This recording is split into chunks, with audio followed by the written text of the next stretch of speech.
Mal. Uy. Naghahanap buhay ako.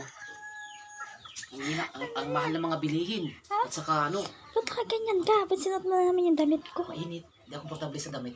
Naulan na nga eh. Ha? Nainitan ka pa? Mainit nga ni. Uy, Ito, no. komportable ako ay. Ang mataas ang inflation, mahal ang mga bilihin. Saka alam mo, magnanutsubuena na.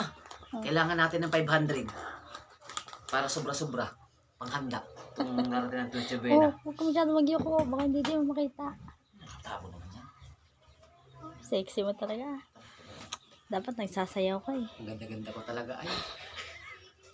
Kaso walang buhok. Anak, buhay muna ako pang nutsubuena. Eh, magtilad ka lang.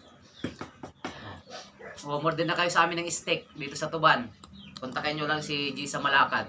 Ang dami naming steak dito sa Tuban. Murang-mura lang.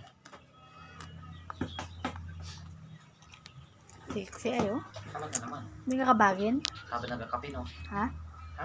Hindi ka kabagin? Papaturok nga ako ay para lumaki to ay. Kabag ba? Nandyan. Wala yan. Ay, baka lamig Buntis eh. daw.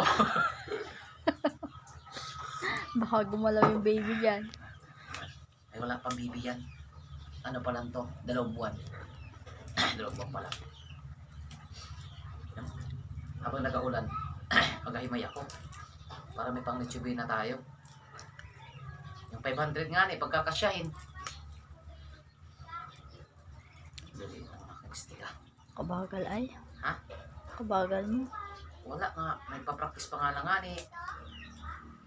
Reject. Practice pa lang ako. Pagigising ko lang, para may anak buhay. Babay ka na. Sige na, Baka kabagin ka eh. sige na, damit na ako. Sige